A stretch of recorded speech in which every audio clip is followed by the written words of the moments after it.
Hello, everybody. Welcome back to the Quest for the Bestest. It's the podcast from Backlog Banter where we review every single Palme d'Or winner in random order. And today we are talking about the 1944 film. So that would be the first Cannes Film Festival, 1945. This film's called Maria Candelaria. It's directed by Emilio Fernandez, a film out of Mexico. A rather interesting film, really not what I was expecting at all. So I'm excited to hear what you guys thought and if it fit into your preconceived notions. But before we do any of that, I got to remind you what we did last time. We took a little break. You know, things going crazy in the real world, so things are going crazy in the Backlog Banter HQ over here. But last time, talked about The Wages of Fear, had my roommate Joe on to discuss quite a fun episode and a very fun movie. We thought it turned out quite well. We gave it a 9.1, which puts it at spot number 10 on the list out of 53 movies on the list at the end of this episode. Yeah, there we have it. Let's just keep this rolling right along so we can talk about the movie. Abram, were you able to surf the canals of comments or do any flower farming that would result in, fill in analogy here? Maria Candelaria references here. Here's what I say. I think that Maria would wish that she was chased by as many people as we have Quest comments, because then in that case, you'd be chased by very few. Yeah. But I did find I did find a comment here on our we watched every Best Picture winner and ranked them video. From we did do that, didn't we? Yeah, we made quite a video. Yeah. From Nathan Town 6822, who said, "I love Cavalcade. LOL. We live in a very different historical moment than January of 1933. Nathan, I love you, and you're right on the money. You're right on the money. Bingo. Listen, when he's right, he's right. You can't really take that away from him. Man. That was awesome. Keep them coming like that. Nathan, listen, Nathan, rest assured, we'll get back there soon. Don't worry. We're well on our way. Horseshoe theory The of roaring history. 30s are coming. True. Alrighty, Maria Candelaria. Tanner, would you do us a favor of explaining what happens in this movie? Dolores Del Rio, Pedro Armendariz. Let me say it right, or get somewhat close. We've heard of Dolores Del Rio, perhaps seen her in another picture before, but what's the plot of this one? Well, I'm saying we as the royal we, me, sure. Maybe. She's an actor that showed up in Hollywood a little bit. Sure. Well, Timo, in the film Maria Candelaria, the film that we will be discussing today, it follows a character named, wouldn't you guess it, Maria Candelaria. She is a boy, do they love to say that name in this movie. Boy, do that. She's a indigenous woman who lives sort of on the outskirts of this river village. There's a lot of boat transport, gondola transport, if you will, in this They call it Xochimilco. Thank you. And she is shunned to the outskirts of this village because she is the daughter of a prostitute, and everyone is like, sins of the mother, sins of the daughter. Like, she's got to get out of here. We don't like her being around. Except for there's this other guy, Lorenzo, who's also an indigenous man who is infatuated with her and eventually wants to get married to her, but he is quite poor, doesn't have the money to buy her a wedding dress, etc., etc. And so they have this sort of promise that they will one day get married.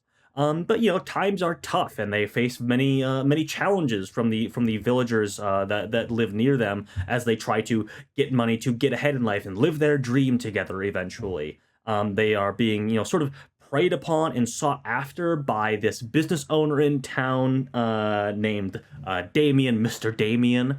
And there are some grand tragedies. Exactly, Don Damien. There's some grand tragedies that befall Maria and Lorenzo in their pursuit of just a happy, normal life that they want for themselves, She dies. She dies. Pretty great tragedy. She dies. Yeah. Cool. There's also a painter. Yes. We'll talk about him. Yes. And it maybe fits into the whole meaning and message of this film. Abram, where would you, what do you have to say about this film? You don't get any choice of where you want to start, except that you get to tell me what you thought at the very beginning of thinking about the movie. think in a circle and then arrive at the middle and spit me with your thoughts. Yeah, that's what that sentence was. Jesus. Think in the circle. I enjoyed the film quite a bit. I thought something that's really interesting to me about it is that it really feels like we enter into a very developed world, and we have, I think, in part to the detriment of the film, but maybe to the benefit of sort of the world I imagine 5 minutes before the film starts and 5 minutes after it ends, a lot of characters and a lot of cultural politics and things and relationships that exist that we're thrown into the middle of. Because Lorenzo is actually being sought after by two women, and Damien was interested in Maria, and there's this real animosity and this real sense of interpersonal conflict that the film just sort of exists in the middle of. And to that end, I found it quite interesting to sort of just be thrown into this world and involve myself in it, and I feel like it really builds in an effective way to me as we sort of walk further into the world with Maria.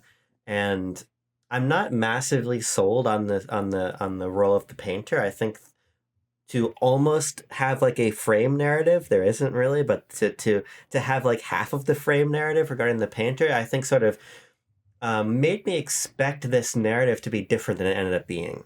And in the end, I enjoyed it, and I enjoyed sort of being stimulated. That's not a good word, but by what's happening in this wider community. But I'm not so sure that it all really coalesces in something that I'm gonna really hang on to. Okay. Tanner, what did you think? I also found myself pretty caught up in the story. I think that it's just like a very simple, well done narrative. I mean, that is sort of exactly what the film is predicated on. Like the sort of frame narrative of the painter recounting the story to a journalist sort of sets you up to be, okay, we're telling a story that is very simple, very fable-like almost, that there is a clear moral to the story. And I think it operates in a realm of big emotion, very, very simple emotion. It is a story of like very clear-cut, good, evil people who are doing right and wrong. And I think there's a place for stories like that, especially when, they are executed as classically as they are in Maria Candelaria. I think the emotion, or the performances rather, are quite big, emotional and classical, like I just kind of alluded to. I think that even through the not perfect transfer of this film that we all watched on YouTube, I presume, I was really taken with some of the shot composition, especially the world that Abram had mentioned, and what I mentioned about like this town or community that's sort of like connected by rivers, and everyone does like boat transport, and the economy, or the people sell like flowers and vegetables. Like there is a lot of lushness and creativity to the setting as well. So I quite enjoyed Maria Candelaria. Tucker, you go, and then I will. Well, Maria Candelaria is a movie that has a very compelling world, but I don't think that the narrative within it contains very much depth. I think that the point that Abram raised about this world just existing is very accurate, but I do think that ultimately I found that to be to the narrative's detriment, in that it feels very flat to me. The characters exist in their role and do not falter from it. There's no person that changes sides at any point. There's no real meaning to the larger dynamics between the characters, other than basic revenge or fear or hatred or love, or these are simple emotions. And for me, what that made me feel is that this movie is ostensibly nothing but, to me, empty calories melodrama. I think that I don't really learn anything from watching this movie about the human experience, other than people have prejudice, but even in the most basic way, where the movie never stops to unpack this and never explores why people are treated in different ways because of their upbringing or because of their parents. It presents its own world as a matter of fact and doesn't delve into it at all. And so I think that is really at odds with this world that is well established. We've talked about the setting and the culture of it. I think culturally it's so fascinating, but on a narrative level, on a character level, there is nothing going on there. I think Dolores Del Rio does a great job as Maria Candelaria, giving these sweeping emotional moments. But like, does anyone else like, are any other performances particularly notable? Or any of their characters particularly notable? I just think this movie's very one note, and I like looking at it, and I like it conceptually. But I don't think it's executed very well because it just feels way too basic and melodramatic for my tastes. It's interesting. I'm gonna kind of digest what you said, Tucker, while I give my thoughts, because I, by and large, like this movie quite a bit. I, like Abram and Tanner, thought that the setting, and specifically, you know me, I like specific stuff in film. So the specificity of this like water and this location that they're in, as you guys pointed out, is very intriguing. And I am searching for more clues and context about our place that this story is happening in. And I guess the other kind of key element that really stuck out to me in this film is I agree with Tucker on some parts that, yes, it is one note and melodramatic, but I do think that there is something to be taken from the frame narrative, and that we are looking in the past, and that this is a racially charged, there's just so many motivations with our animosity. And so we have these two we have our villagers, our city folk, I guess. Maria says that the city folk hate her, and has their problems.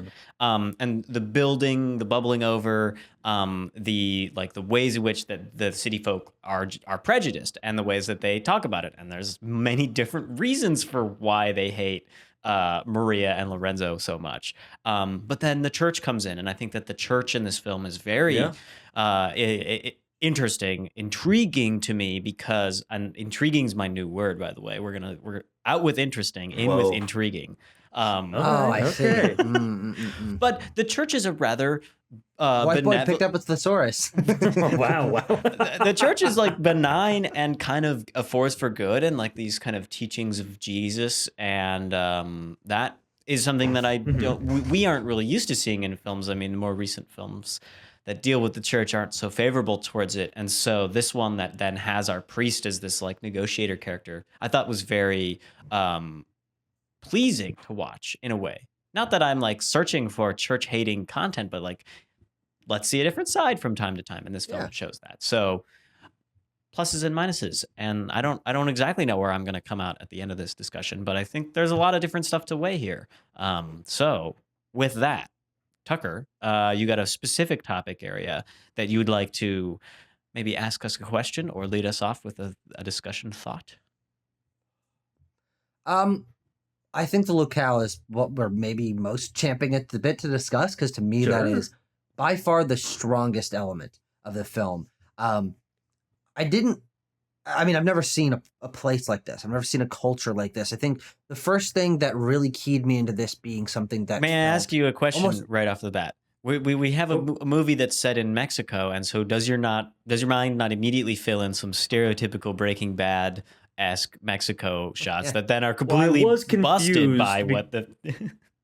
I was confused because there was not a yellow tint or any color tint to this film, really. So I was confused. Thank you for picking up what I was putting down. Yeah. I couldn't tell it was Mexico. But in that, I do think to a certain extent that you're right of the concept of what Mexican, or even generally South American, or I guess Central American in this case, countries are presented as in the media that people of our time have consumed. You don't really think of wide flat rivers and rolling plains of flowers, and specifically for me, the very tall thin trees that I don't know what kind of trees they are, but they felt otherworldly to me. It felt like Dr. Seussian in the way there was just like these like very stiff trees that were lining the backs of all of these frames, and watching people get into their boats and go about their business and barter in flora and fauna. It was immediately an engaging place to exist in, that is presented through whatever bad transfer that we watched. I was still very taken by the location and the setting of this movie. Just because it's very clear that this is not something that was like set design. You know, those trees are there. This is a river. Like they chose a beautiful location to set the film in, and that, to what degree I engaged with the movie, the vast majority of it was because I was interested in this place as something that felt very different from the thousands upon thousands of movies that I've watched. I've never seen a movie set in a place that looked like Maria Candelaria. Yeah. I'd definitely say that the setting is unique. And I would then extend that for myself to the people. And that once we start learning about what the other city folk are like, and I'll be real, I mean, the Don, the boss, Damien is cartoonishly evil. He's, has really no side to him other than redeeming factors. Let me pick the most evil choice I could always pick in every situation. Right. Maybe the meanest bastard that I could possibly be. But like the women, and as we are kind of our Maria and Lorenzo are expelled at the beginning, that is like I'm already launched into this intrigue of both. It's beautiful. We're in this very otherworldly place, and these people are full of hate. These people are full of spite, and we're explained, right off the bat, like what the original sin is, I guess, which is maybe what this movie's about. Maria's mother was a prostitute, and so then all the other villagers are like, completely enraged by this and are blinded by their prejudice, and so that then is also a unique setting in my mind. And so then we have our main characters who are not part of this, who then have to navigate a world that is against them wholeheartedly. It's it's like Lorenzo remarks when the mob is out that they're going to kill her, and like they probably would have earlier if they had the chance to.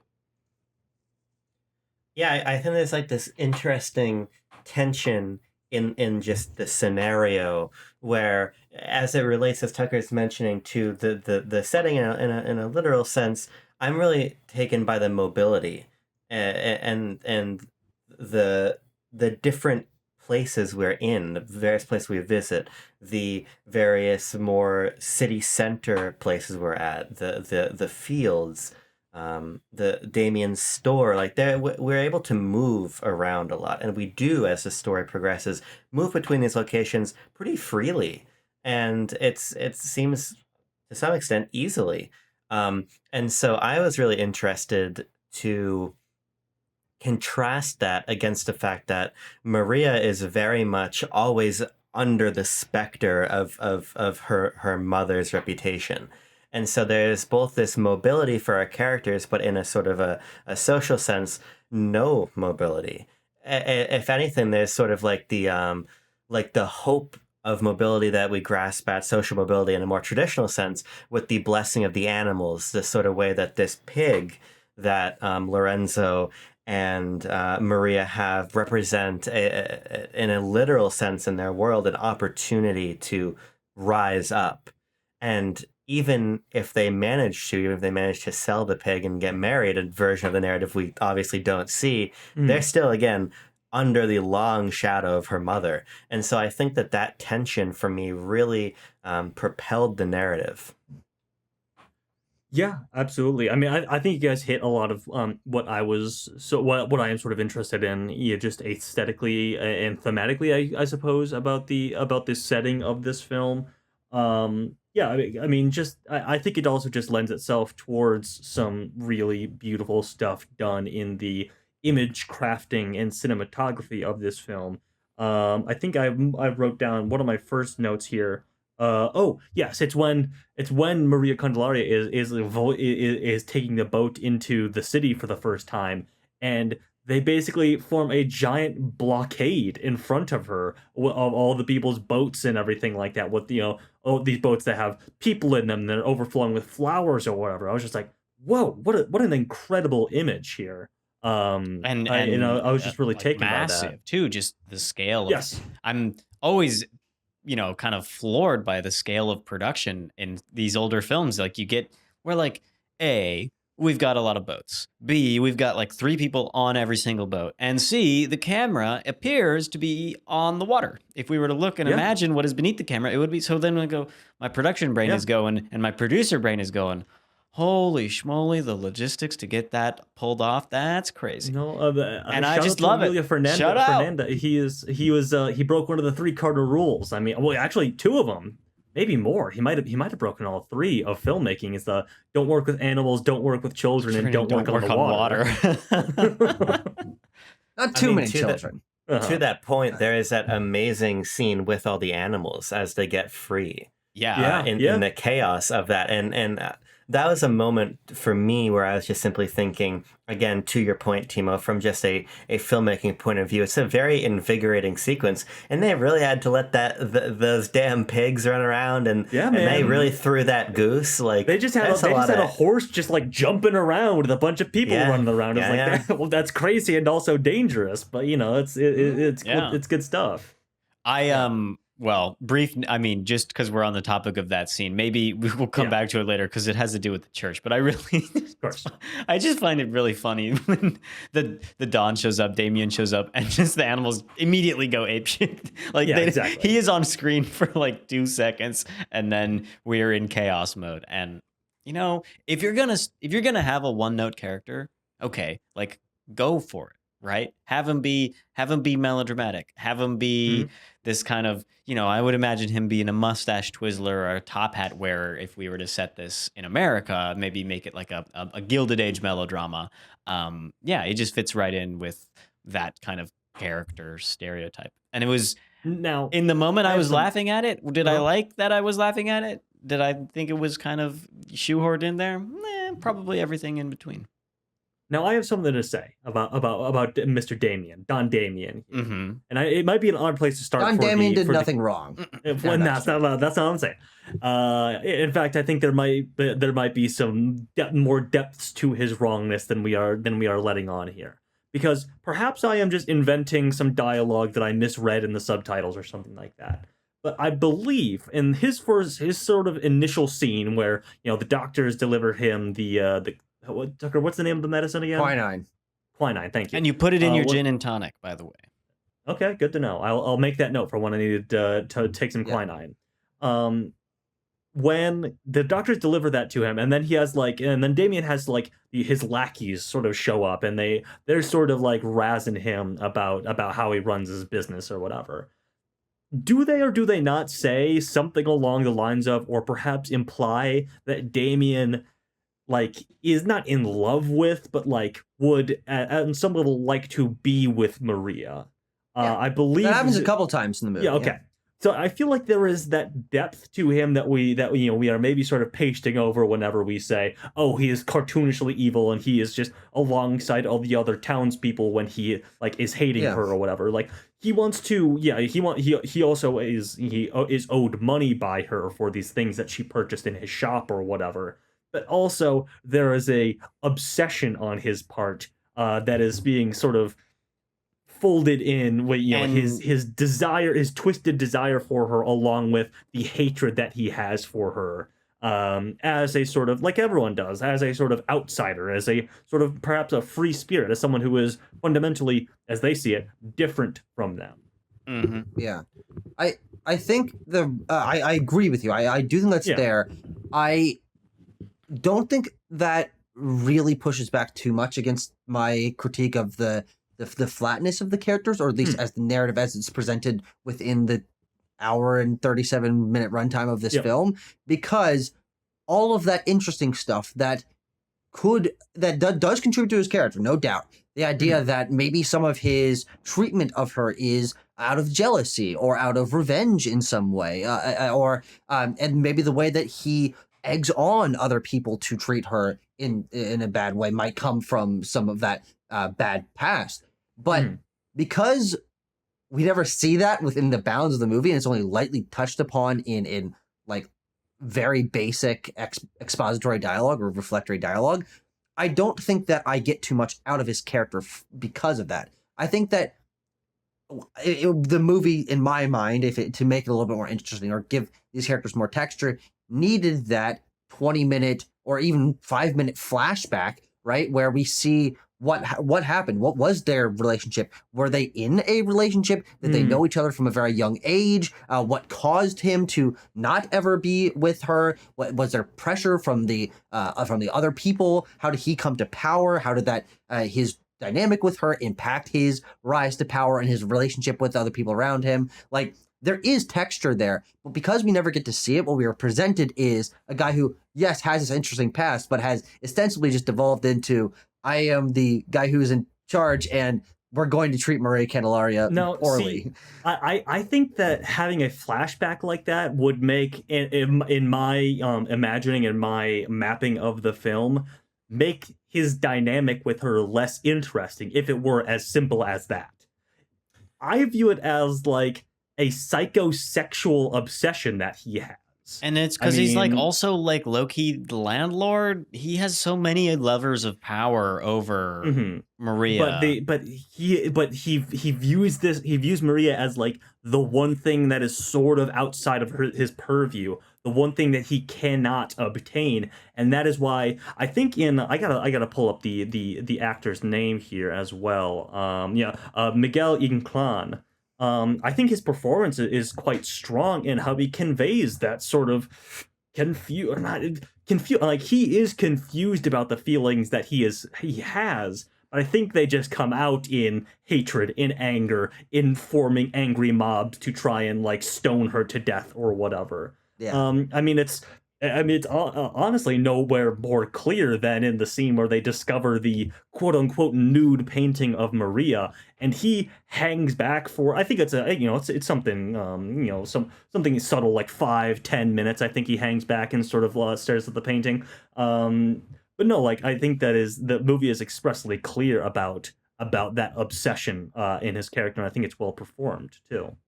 I'm with Tanner, because one of the very first pieces of information we get in the whole film, as we're sort of working our way back to the era wherein the film primarily takes place, we hear from the painter that, and obviously this is steeped in sort of in racial appraisal of her as a person, but that she possesses something to the effect of like she possesses the beauty of like a princess, not of a native, or something to that effect.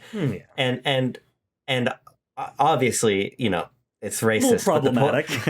but the point is that to me that frames my viewing around Maria as this object of desire, and this comes back at points in the narrative.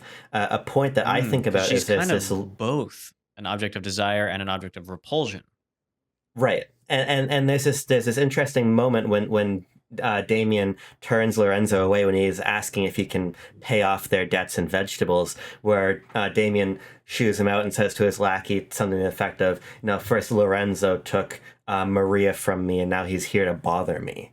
And I think that there's a very interesting parallel between the characters of Damien and the painter, in the way that they are both looking to exploit Maria through Lorenzo. They both are get to her through him, and I'm talking just on a simple plot level. We have Damien, who wants to get to Maria, and in doing so, he is violent to dismissive of Lorenzo and their interactions. On the other side, you have the painter, who has a similar motivation to reach Maria, but to do so, he does so by appealing to Maria's love of Lorenzo, by wanting to pay off his bail, by wanting to help him heal her, bring a doctor in. But they both have a similar goal, and Damien and the painter also have a similar type of exploitative power. We have Damien who's given this quinine out to the people in the area, but then you also have, and you have people performing labor for him that's clearly exploitative, but Right. then the painter literally has slaves who refer to him as master. I think that the film is actually going to great lengths to set up this relationship where you have these two men converging on Maria through Lorenzo in different ways, despite being very similar. Absolutely. It makes me think... Oh, go ahead, Tucker. I'm just curious about the point of the slaves with the painter, because I was the idea of calling him master is presented in the frame narrative, the opening scene, as something that I think is more like he's a professor, he's a maestro, he's a master kind of artist, thing. Yeah, that's I think that is, from what I can tell, still kind of true in the other painting scenes that we then see in the core narrative, because it's like they're part of his, like they're learning to paint from him. They're his models. They're part of his painting repertoire. I don't necessarily. I mean, he has like people that are cleaning his space. So like, you know, there's he has house servants and things of that nature. Yeah. I don't know if I got like a slavery element from it. I think the word master is like, it may be translated in different ways. I think we are talking a Bradley Cooper's Maestro kind of situation going on here. But I think that Abrams' point stands, because the effect of what he does and the effect of painting and then effect of finishing the painting is the same kind of end that Damien is looking for. I mean, they're both looking to see her naked, and so the painting is the facsimile and is this like fake creation of this, well, of her, you know, predetermination.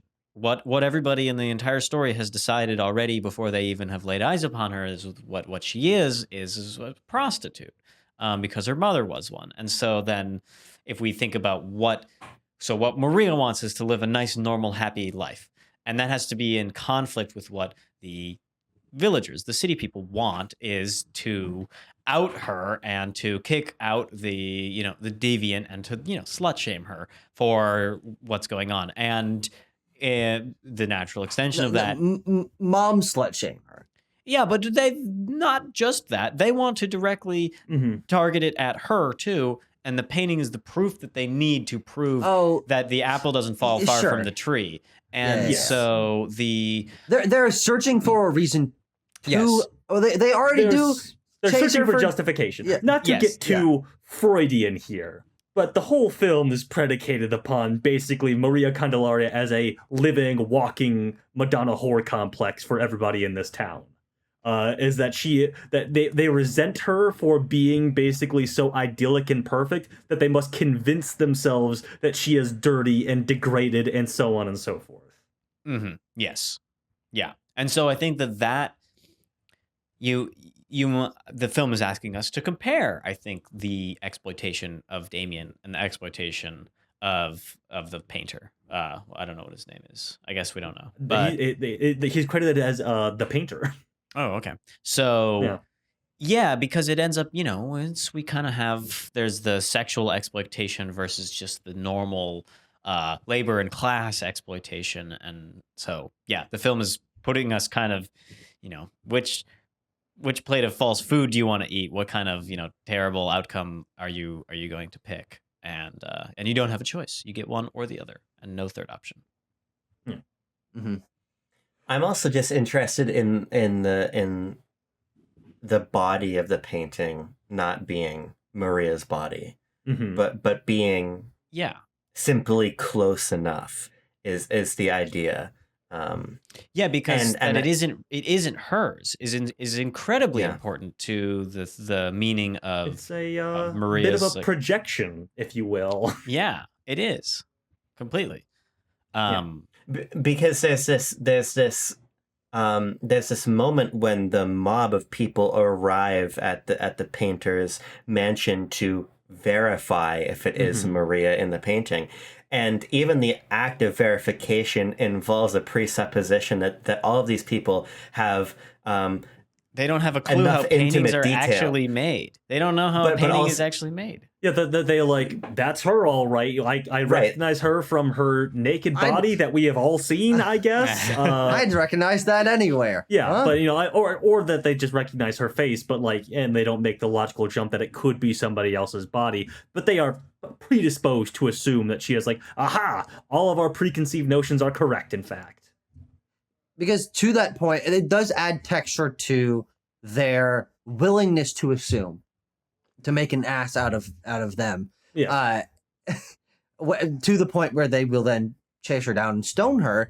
That definitely adds texture, but it also then adds to the pile of narratively in the world of this film. Maria Candelaria did nothing wrong, is not actually the sexually open person that people project her to be. She was so modest, so chaste, so reflective of the qualities of the Virgin Mary that she wouldn't even pose for a nude painting. So that then contributes back on her as well. How that painting engages with her personality is that it isn't, even though it is a nude painting of her, it is not a nude painting of her body, because she wouldn't even let that happen. Yeah. I do find, you know, I mentioned the Freudian sort of Madonna whore thing earlier. It is funny that it is literal in this film. I mean, her mother was a prostitute, and there's a long sequence in this film where she is directly in shot right next to a statue of the Virgin Mary. So you're like, And her name is Mary. Maria. Hang on a second. And she is, you know, she for the last half of the film or whatever, she has the head scarf on or whatever, just like the Virgin Mary, and so on and so forth. So yeah. Well, Timo, take us into the religious side of the narrative now. Then. Yeah, well, the part that I find so interesting and as I said before, pleasing to watch was when we go. I don't recall exactly how we get kicked off with the priest, but the priest. Oh, I of course I remember. Lorenzo goes and visits him and is like, "Hey man, I'm feeling down. Things are going bad. You have any priestly words for me?" And the priest is like, "Of course I have priestly words for you. Come to the animal. Come to the animal blessing on Saturday, and we'll get it all sorted out." Sunday, big animal blessing. Bring your fucking pigs. Yeah. So all blessings must go. What arises out of that conversation then is the moment where the mob is building, right? We're so close to this mob is like minutes away from forming like the entire film, and the priest is one of the little Dutch boys with his finger in the levee to keep it from exploding. And this scene is the first one where we see anybody really like push back against the like out and out hatred that the town espouses. And so the priest, he's basically the only character that does that in almost the entire movie. Yeah, and he does it by appealing to, humanity and a mother is a mother, which I think is a great line. And so to me, math is math. Math is math. The kicking off this whole sequence with the church, and then we end up with he doesn't the stampede, and then the priest doesn't allow the debt collection to take place at the church, which is, if you know anything about theology, this priest is just throwing haymakers every scene that he's in. He's like, no, everyone shut the fuck up, she's fine, she's normal, you guys are being weird. And then Don Damien shows up and he's like, you can't just come in here and collect debt. I'm doing something right now. Yeah. And so it's like a breath of fresh air, I think, in this otherwise very downcast movie where we in as simple as I could put it, like are shown quite plainly the value of church. Like why anybody would go to church? Well, it's because at the very least, like the power and stature that the church holds in this city. That the priest can command people to do things and like a cop, we've seen kind of similar things like this in the series so far. I mean, we have many films that are set in like immediate post-war Italy or France or wherever, where the Catholic Church holds a similar sort of stature and power and things like that. But yeah, I mean, it's perhaps most well deployed narratively here. As he is able to just completely like diffuse conflicts and stop them in their track, at least for a little bit, while he is present. I also think that it serves a very big cultural purpose in this movie, and feeling like this instance of this community, or I guess, somewhat representative of general Mexican culture of the time, and their association with this kind of church that is very much about these traditions and celebrations and community coming around the church. And we never see what would be in a French or Italian or British or even American depiction of the church, sitting down for mass. We don't get a traditional Christian holiday in the way that we would in any of these other films. We get the blessings and the animals and the bartering and the public square and the banners and the rows of flowers and vegetables and things. To the point that I was making at the very beginning of this movie, it is the world, the quote unquote world design of this movie, and the culture that is presented, especially through the way that the people associate with their faith, and the way that they also then are very against the teachings of their faith, in that the primary teaching of the church, and especially this priest, is to love your neighbor and to treat others fairly, and do not cast assuasions, and do not there's some word that he keeps using, like don't don't besmirch others, whatever it is. And then, even though the church is something that is very core to their lives, they don't actually follow the one element of its teachings that are reiterated multiple times in front of their faces in the public square. This is just a little bit too far-fetched for me, because as we all know, people who profess to be Christians live out the word of Jesus in everything that they do and everything that they believe. I mean, I just don't know what the film is trying to get at here. But I also think that it's interesting that this movie also exists in this light moment of scientific discovery with the idea of medicine coming to be something that's very new here. Clearly that the community is not fully understanding of what medicine is, how it works. They still have this sort of shaman healer person in their community that is who they seem to go to for healing, or the sort of business element with Don Damien. I think that is something that I would have wanted to maybe learn a little bit more about, because I think the idea of faith healing and medicine healing. Yeah, I mean, there's the good like head-to-head moment where Maria is sick and the shaman and the doctor are both in the hut, and they butt heads a little bit. It's pretty interesting. You're right. Yeah, but again, because this movie is so quick, that scene and that element of it, like, I don't even really know what the movie lands on. Like, obviously the quinine works to defeat the malaria, but she gets the malaria pills later. It's not the doctor and his injection. He never gets to do the injection. Yeah. Like, there's that element of the movie that I think is really interesting as a cultural moment. That, like, this story of people coming to understand, well, I'm about to say something that we can say, actually, this is still reflective of the time, but moment where people are not trustworthy of quote unquote modern medicine. It is very culturally emblematic of that time. Okay, and maybe cultural emblematic. Maybe we're regressing a little bit. 51% is all I'm gonna say. Let's see here. But yeah, I think that there is stuff there. Cure by October or whatever he's gonna say. Yeah, for sure. But the final point I actually want to make on that is, to that point, as something I do think is very interesting about this movie's moment in history, moment in culture, and the way that religion and medicine and all this stuff comes together. I don't think that reflects enough upon the core cast of characters that we're following for me to feel like it is it makes me appreciate the context of the movie, but again, not really the narrative of the movie. Let's talk. Maria gets sick, and then she gets better, and Raphael goes and takes the medicine and stuff. But like, there's the stuff around it, but their narrative is kind of punching through that. Well, let's talk about Lorenzo and Maria a little bit, because we've sort of been punching into the thematic ideas that surround and permeate the film, of course.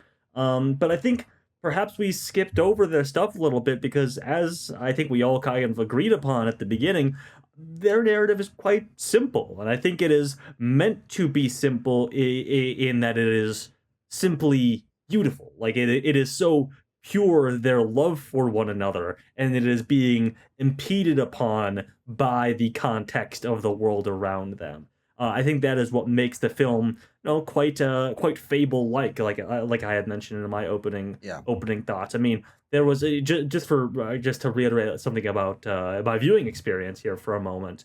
I was watching it yesterday, and my girlfriend came home, and I paused it, and she asked me what I was watching, and I explained sort of the context of what was happening so far. I was like, oh yeah, he loves her, and then like he got her they have this pig, but they can't get married yet because he needs to buy her a wedding dress, so they're waiting for the pig to grow up so he can sell the pig and buy her a wedding dress. And my girlfriend kind of just had the reaction, and I was like, oh, that's really nice, and that because I had it paused and I was able to think about it for. I was like, this is really nice and sweet, this story that they have going, these two kids what they have going here. I do really like this. And then of course it gets. There's a great tragedy, of course, when Damien comes and kills the pig, and that sets off a whole other chain of events. But like, I do like the simple romance that is going on here of like, hey, we don't have a lot, but we have our love for each other, and that we're gonna make it work at the end of the day. Like, we have a plan, and we're gonna try and stick to it. Mm-hmm. And when Lorenzo, offers to the Virgin Mary, he says, "I have nothing, but if in exchange for my life, will you save her because I love her so much?" And he kind of does that and when he goes to prison, I always am a little wary of making deals such as that, but yeah, I agree that it is. In your personal life? Yes, in my personal life, I try not to trade my life for other things. Or go to prison on to take on stolen coin. Yeah. But I I try to avoid that each day. I wake up. All right, no quinine stealing today. No quinine stealing today. No thieving. I just want to steal the quinine. Yes, I agree. Quite a beautiful relationship, and because it's set in opposition, I am, at least right now, like less. I don't need their relationship to be deep and complicated, because it is deepened and complicated by the situation that they find themselves in. Yes. Well, here's my issue. Okay. And this, I think, is the core of why I do not find this movie emotionally engaging. Sure. I almost don't really buy that they like love each other. Oh, like, okay. Their narrative and the way they talk to each other are in such like simplistic cat poster card to your grandma platitudes that it feels fake to me. It feels like at the beginning of the movie, I couldn't even really tell they knew each other. Or I'm like, oh, is this just some guy that's like walking past? Like, I guess they're in love. Oh, interesting. Okay, what's that going to go to? It's like, oh no, they're in love, and that's it. To me, it felt very much like just the bare bones of it. And I also don't think that Lorenzo is a particularly interesting character, like development wise, personality wise, even performance wise to a certain degree. So where I feel like Maria Candelaria, okay, defined character, got it, good performance, got it. And then there's just this other guy that's on the other half of the equation. And I'm like, I don't buy this at all. It's too storybooky. It's too Prince Charming, but it's almost hard to tell. Like, the reason why Maria loves him, and this is not a bad reason to, but it seems like it's the only reason, is like, well, because he's the only one that's not a dick to her. Like, they do care about one another, but it's like, well, again, to my point of like, we're dropped into this and we are given very little external context. Like, well, how did they meet? How did his upbringing and her upbringing come together? Like, what is that history like? I want to see them develop this, as we see on screen, very rich love for each other, but because we are given no context to how this came together, I don't buy that it is even really true. I don't know. I think I just accept it, to be honest, because I'm watching a movie and I suspend my disbelief, and the characters proclaim that they're in love, and I do agree, Tucker, that Lorenzo does not show it, but I think that the characters kind of have some moments where they kind of show it. They like, well, there's, I mean, he in his face and in his like body language and his movement, he does show it very, very, explicitly in his actions. But you're talking about the performance of. Excuse me, one moment. Pedro Armendariz. Thank you. Yes, that's right. I'm sure that's exactly how you pronounce He's pretty his name. I'm sure that's exactly how you say it. Yeah. Yeah. In his kind of, looking at Maria and responding to her, but he's also tender, and he does in what he chooses to do and the links that he chooses to go to prove, I think, to me, the love that is between them. Yeah, I agree that the love is most present in the actions. I think what we sort of are lacking from Lorenzo is really an understanding of him as a person on his own. Yeah, exactly. But I think that, to me, I don't really care, because I think that the function of the narrative is sort of a little bit less about him and a little bit more about the exploitation of Maria and the simple relationship. I almost think that the purity of it, the clarity of it, the way that it speaks through sort of definite action is important to make the cruelty imposed upon them feel even less just. And so I think that when you see Damien refuse to take his payment, refuse to give him the quinine for Maria, when you see him holding Maria's dead body in his arms after she's been stoned, it feels all the more outrageous because there's nothing objectionable about their love. It's just they are simply in love, and this is the calamitous result of that. Mm-hmm. The calamitous result of just this town's prejudice towards Maria, but also to a certain extent Lorenzo. I think it's important to point out that yes, he is the only one that's not a dick to her, but also they have a bit of a shared experience in that they are both like presumably part of the very thin indigenous population in this area. Yeah. That like they have some sort of shared connection over that as well. Yeah, I mean the other characters like slur them out for being native all the time. That's like a totally derogatory, totally bad thing. And from what I know about Mexican racial history, it's extremely complicated. Is the first thing that I know about it, and the second thing is that there's a lot of interbreeding, and that there's like tons and tons of hierarchies, and it's not very simple. Well, not to say American racial politics are very simple, but there's a couple groups here in America, and in Mexico and in Central South America, it's just way more blurry and lots more gray area. Well, yeah, it's also harder for us to wrap our heads around as Americans who have exactly. World hegemonic racial politics that kind of define how we would think about any of this stuff and how others would think about it too. I had something I wanted to bring up. Just go to the romantic scenes between Lorenzo and Maria.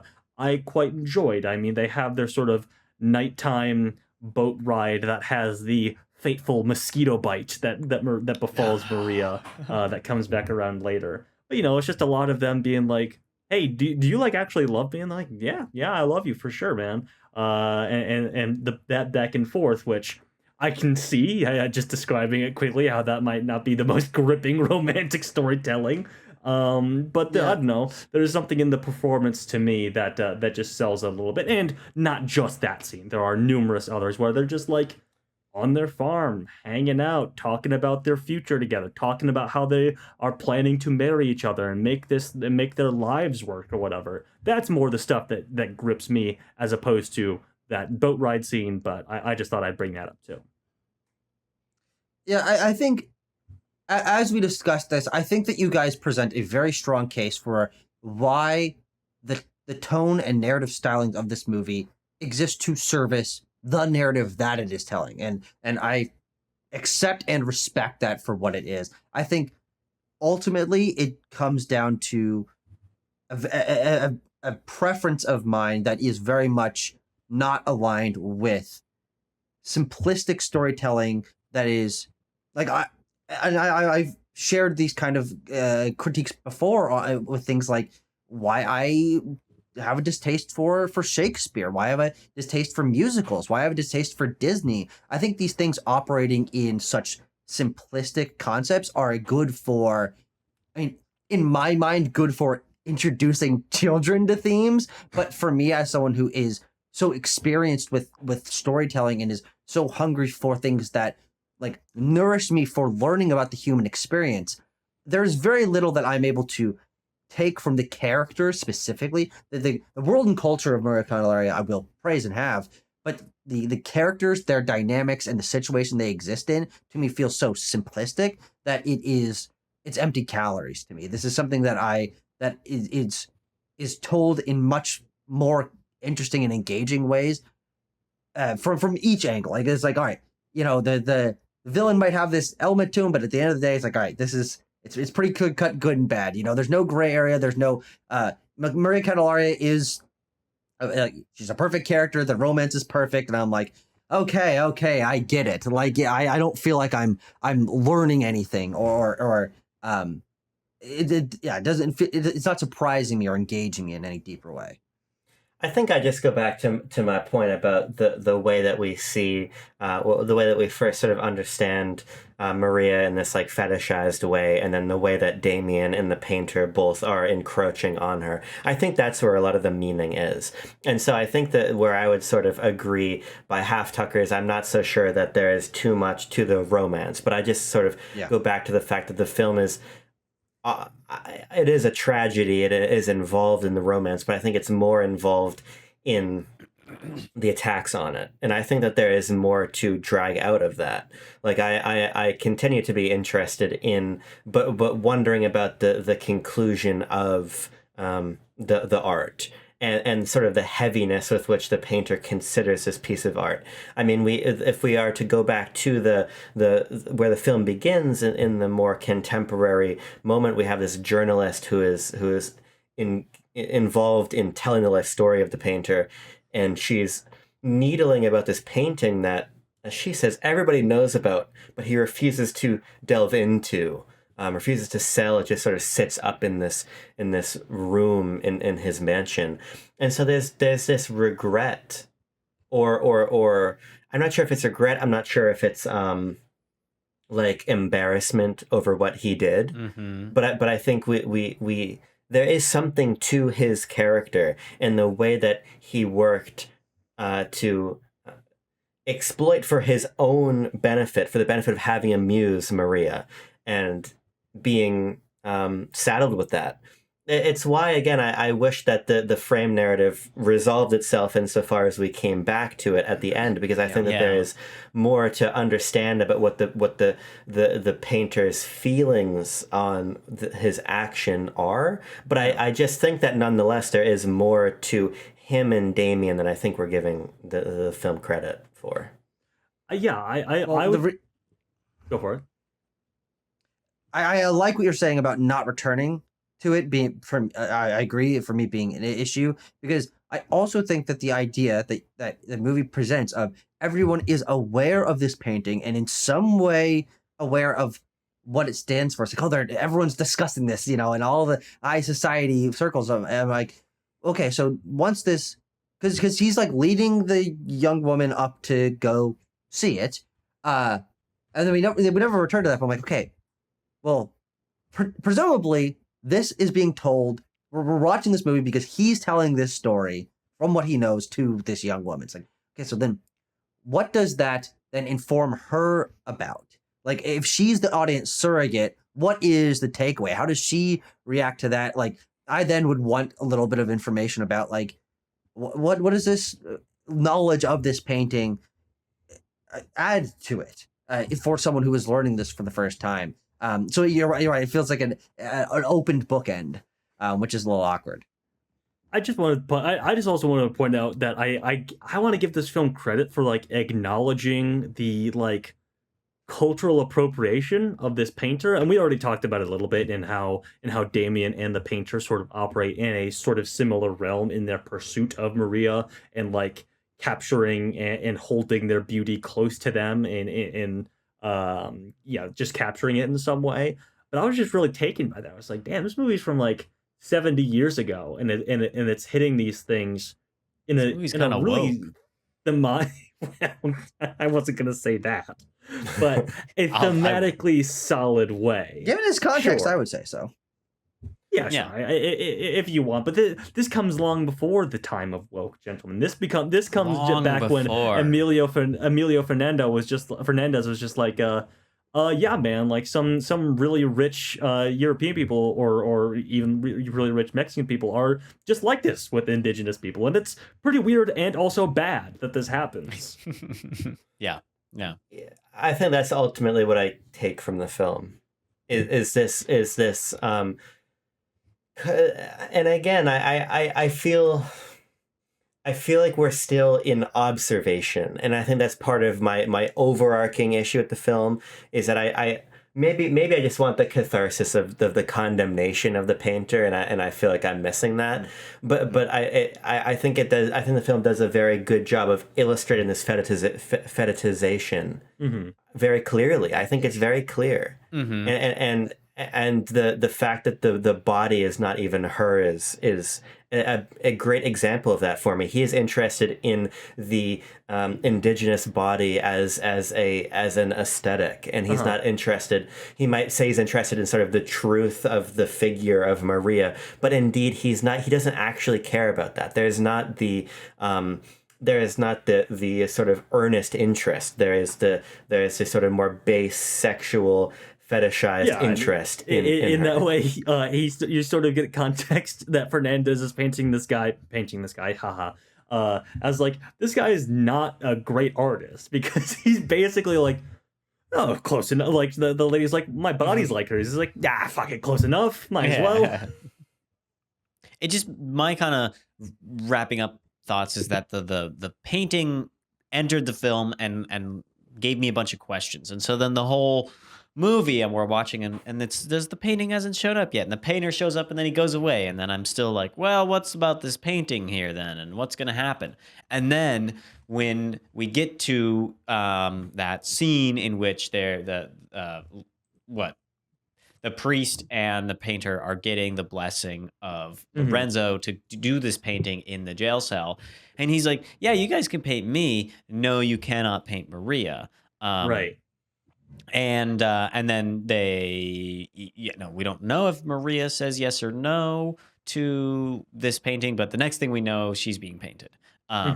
And that we assume with under some false pretenses, because he has at the very least not disclosed to her that it will be a nude modeling sort of situation. Yeah. And so then this shows up and I'm like, oh shit, this is not good.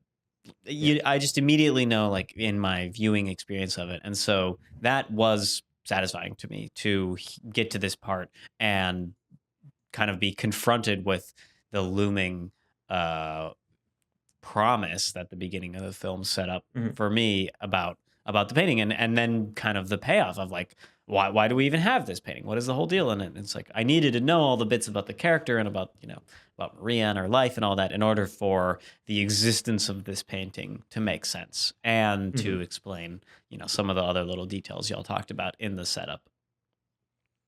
3 things very quick that I want to address. I gotta defend my boy Lorenzo's honor here a little bit, and how he is actually a cool guy.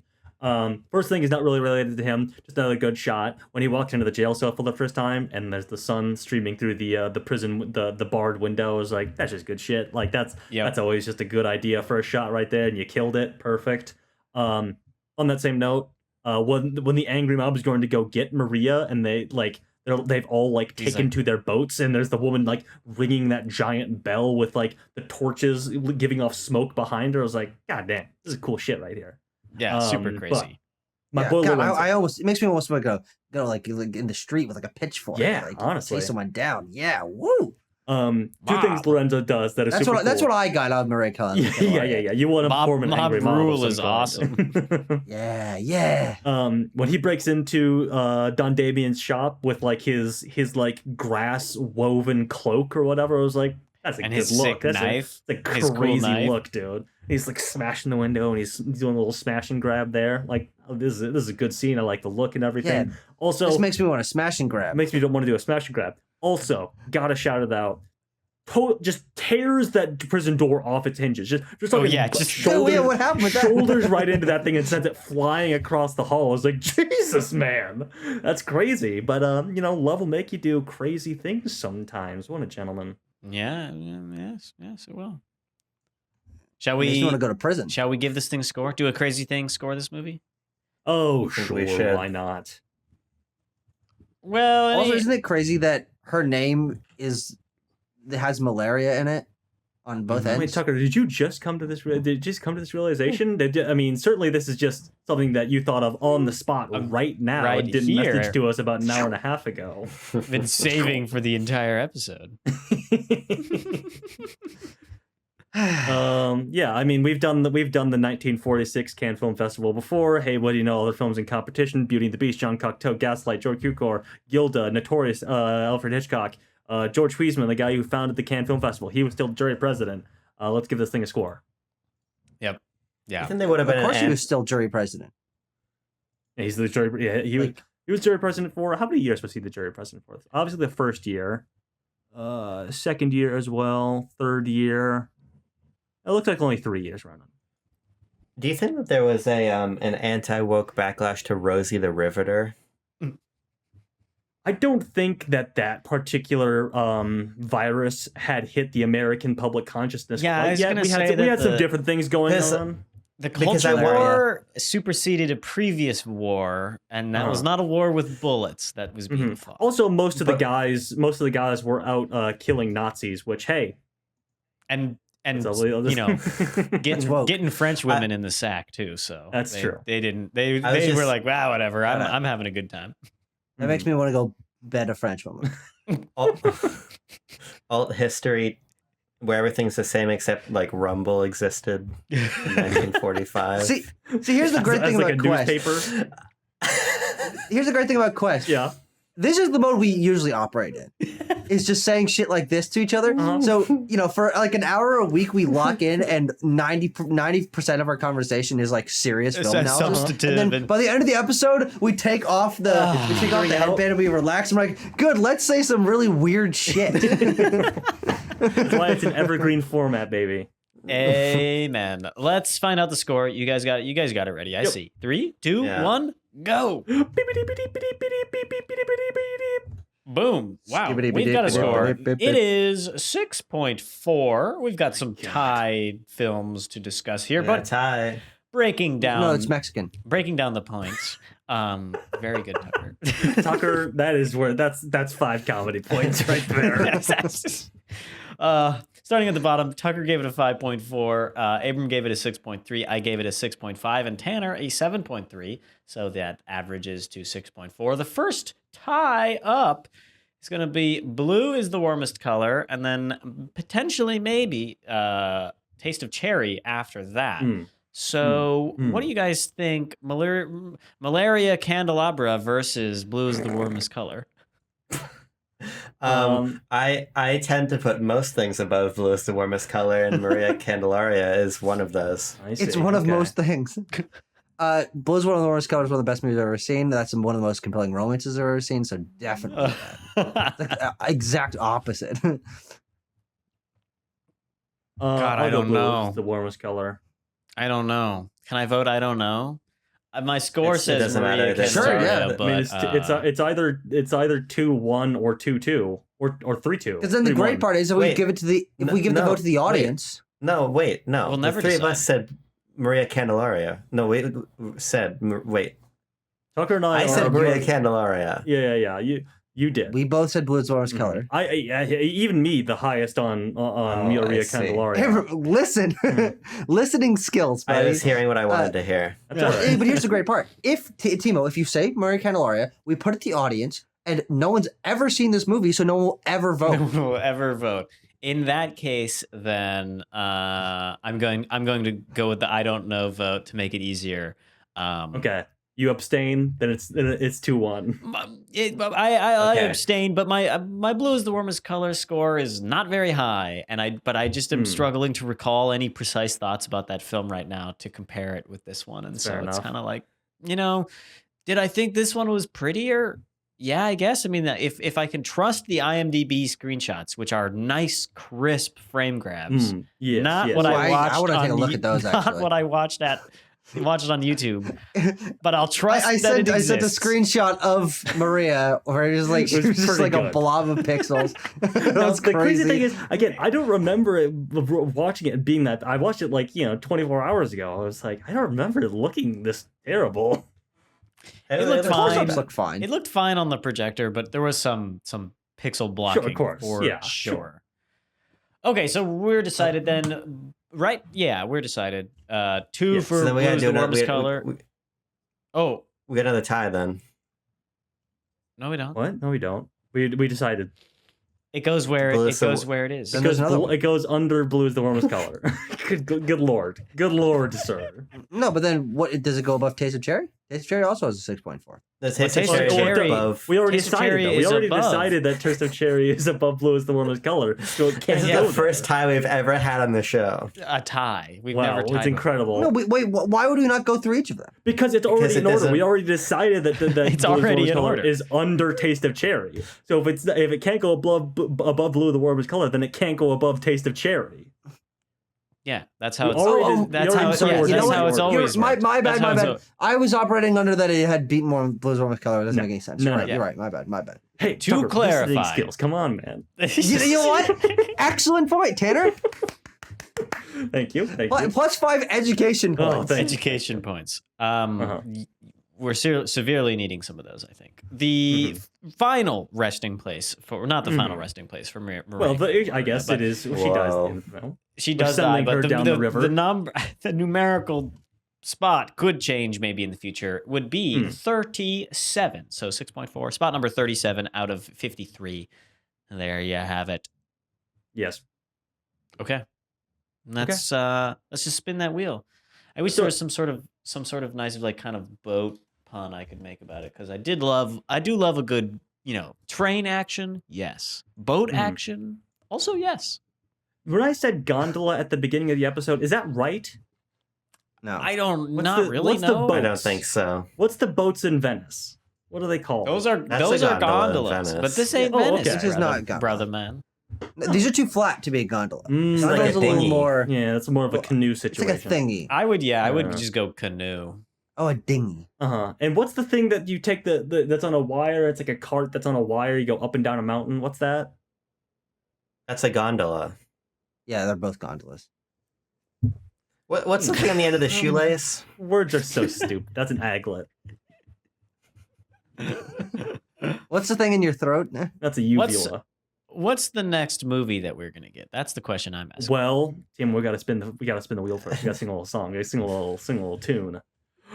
Wheel, what's your deal? Give us a movie that makes us squeal. Is it on digital or is it on real? Wheel, what's your deal? Oh, Oh. 25. That's the wheels deal. 25. 25. What is it gonna be? What is it gonna be? be- What is it gonna be? What is it It's gonna gonna- be? It's going to be a film from the year 1977. It's directed by George Lucas. It's called Star Wars. No. It was like- is a film directed by Vittorio Taviani and Paolo Taviani. The Taviani brothers, probably. This is Hey. a film that stars Marcella Michelangeli, Saverio Marconi, and Omero Antonucci. Do you want to guess what country this is from, gentlemen? Slovenia? Not Italia. quite. It's hails from Italia. This is a Oh, film that is great. entitled Great. Padre Padrone. God, isn't it a quest episode, buddy? You want a little plot description for Padre Padrone? Yeah, I do want a little plot description for this one. Sure. Well, this is a film, the true story of the life of Gavino Leda, the son of a Sardinian shepherd, and how he managed to escape his harsh, almost barbaric existence by slowly educating himself despite violent opposition from his brutal father. Sounds like a real crowd pleaser. Yes, parental abuse. That is another. That is another He's gonna great. get plus 100 education points. That's right. He's gonna earn those hard worked education points. I will note this is a classic Palme d'Or archetype here. Yes, Palme d'Or archetype. The IMDb description has a great keyword in it.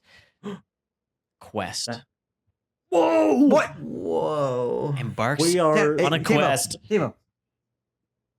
Say that again. Say that again. All right. For all you folks who are gonna watch Padre Padrone along with us, of course, this is a film that is available on Tubi. Hey, let's go. Only Or not So- Tubi. It's also on the Cohen Media channel. Interesting. What? Interesting. Shout out. You don't have the Cohen Media channel? No, I don't. No. It's literally on Slorbo. Well, thanks for discussing this movie with me and with our audience, guys. I thought, pretty good one. I think my actual appraisal went up throughout the discussion, and we got some points that clarified a little bit of my own feelings. So, all in all, good marks. I give all of you, 5 quest points for that. Oh, we got so many points to keep track of. What's the exchange rate from like a quest point to a comedy point to an education point? You can only trade in quest points once you have 500, and then it's at a rate of What? 4.25. Oh my god! Are quest points impacted by tariffs? Yes, they are. Yeah, The most definitely. FDIC will insure you Especially up to 18 quest points. during this version of Quest when we're watching all foreign films. And they're all redeemable for their weight in Bitcoin. What? Do you think that? Their Do you think that? Plus 5 comedy Bitcoin. Uh-huh. Alrighty, we got to get out of here, or else I think all of our brains are going to spill on the floor. Next time, Padre Padrone, stick around, write some comments, like and subscribe, do all that YouTube-y stuff. You know what I say, stay cool, keep warm, peace.